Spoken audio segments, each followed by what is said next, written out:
दिन रात खोलत पहिनत तेल मोराया की भइल बा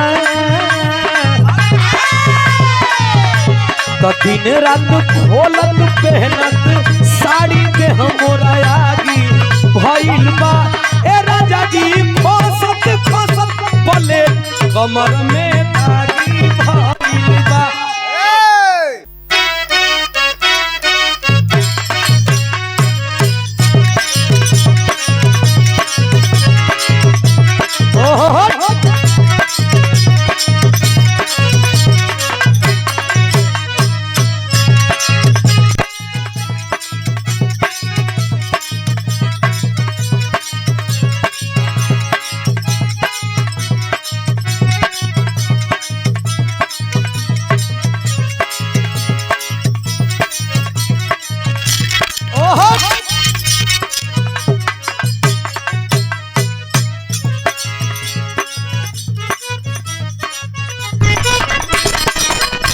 देखी 2 दिन से ही गाना आइल बा पहिला 1 घंटा होते पूरे यूट्यूब पर तीसरा नंबर पर हो गई, पूरे वर्ल्ड में तीसरा नंबर पर हो गई, इंस्टाग्राम पर नंबर 1 पर बा। एक गीत के राइटर बाड़े कुंदन प्रीत जी, आज हमारे खेसारी लाल यादव भैया का आवाज में एक गीत आइल बा। कुंदन प्रीत जी के हमेशा मानिला कि बिरहा से भोजपुरी में कुंदन प्रीत जी के लिखल गीत हम गईले रहनी, हम बानी 17 बलमुआ 23 साल के, पूरा गर्दा मच रहे उन्हीं के गीत कमर डैमेज नहीं करबो गारंटी लिख के द। एगो गीत उनकर आइल बा खेसारी भैया के आवाज में,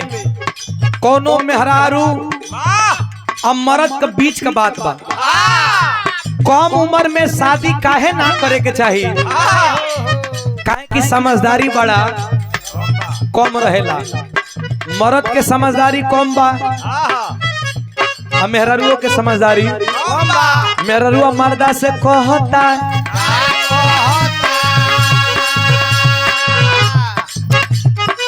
नया नया जबले बाटे जवानी,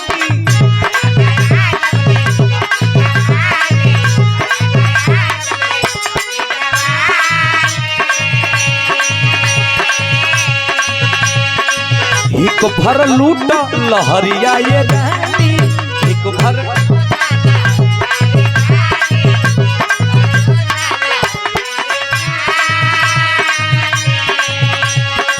नया नया जबले बाटे जवानी,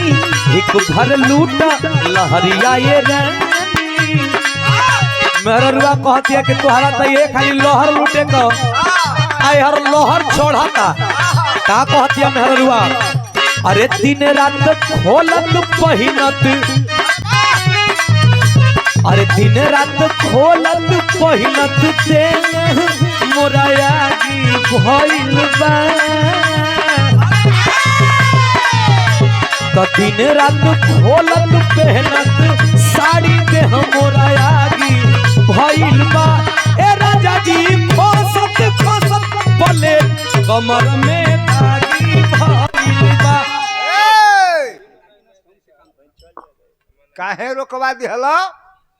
बेढंग आदमी बेढंग जगह रोकइबे करे, हां काहे रोकला भैया वीडियो कॉल में आवो, देखा पकड़ी भाई पकड़ लो सही जगह ला। अच्छा गीतानगर प्रतापगढ़ से श्री दरोगा यादव जी के द्वारा आशीर्वाद दिले बानी 100 रुपया पुरस्कार, दिल से धन्यवाद, दिल से धन्यवाद। पकड़ी भाई पकड़ला तो सही जगह से तनी पिछला के का कहता रहा मास्टर, ऐसे ना हो तो कैसे है तनी वीडियो कॉल में आवो, तो वीडियो कॉल में खेसारी भैया कहले बोले हमारे थोड़े जरूरी बा करे का, तोहरो जरूरी बा कि ना भैया जरूरी बा। अच्छा हम ये समझ ना पाते, हमारे भाषा आप लोग समझत हुआ कि ठीक है, समझ पा रहे हैं आप लोग ना, ऐसे भैया की तनकी तनकी दूरी पर कोस कोस पर पानी आ 3 कोस पर बानी, माने भाषा का अंतर हो जाला काजी कुछ कुछ तो ठीक बा, पकड़ ले थोड़ा लोग तो ठीक है हो, तो यही में हम तनी मनी सटावत है कैसे मास्टर वाह। तोहर कहे का मतलब बा तोहर कहे का मतलब बाकी तनी हिला के आओ हाँ ना पकड़ी भाई हाँ भैया तो ठीक बा हिलावे का मन जब तोहार बात आई भैयो लोगन का मन हो ही गइल कि हिलवा दो तो आवो तब सबकर मन बात हिल जाओ नया नया जब ले बातें जवानी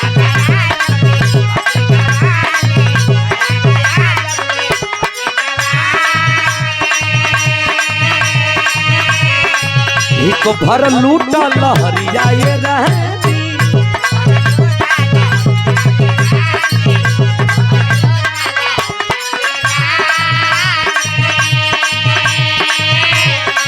नया नया जबले बाटे जवानी एक भर लूटा लहरिया ये रहनी मेरा रुआ कह दिया अरे दिन रात खोलत पहनत दिन रात खोलत पहिनत साड़ी मन मोरा आगी भइल बा अरे दिन रात खोलत पहिनत साड़ी मन मोरा आगी भइल बा ए राजा जी ओ सब बोले कमर ए राजा जी ओ सब बोले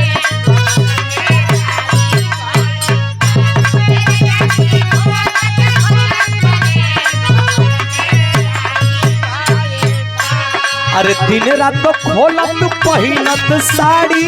मन मोरा आगी भइल बा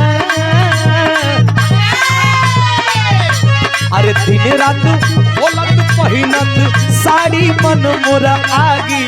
भइल बा ए राजा जी ए राजा जी ए राजा जी खोसत खोसत बोले कमर में दागी भइल बा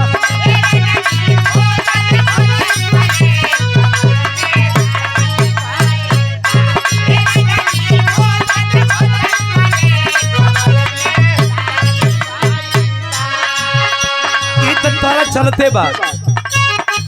लेकिन एगो तरह जरूरी चलता सुना अरे वादा कर कि हमसे पटानी करई बता ये हमार देसी स्टार समर भैया के गीत बा कोनो मेहरारू कहतिया कि कटनी हम ना करब अगर कटनी करई बता ए रुको यार कटनी के का कहल जाला लवनी का वही कटनी है ना मड़वानन का क्या कहा जाला कि क्या मड़वही कहाँ कहा जाला हाँ मड़वही भी करो कहाला है अरे वाह भाई वाह कैसे मास्टर कैसे का कहे अरे वादा करो कि हमसे कटनी करई बता अरे वादा करो कि हमसे कटनी करई बता बनारस घुमई राजा जी अरे वादा करो कि हमसे कटनी करई बता बनारस घुमई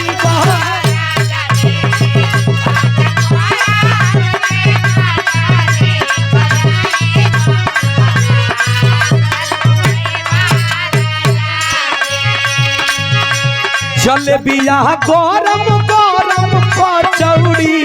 खियाई बता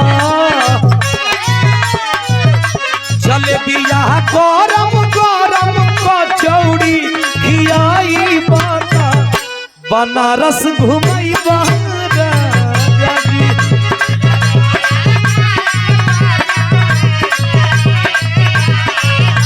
बनारस घुमई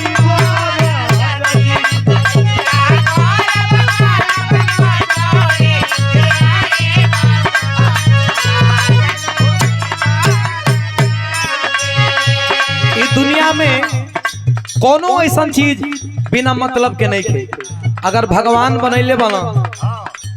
मंगल भाई भगवान बनैले बना जौन चीज तो बिना मतलब के कोनो चीज नहीं के इंसान बनैले बना तो बिना मतलब के कुछ न कुछ बना दिया हंसी खेसी में लेकिन भगवान बनैले बना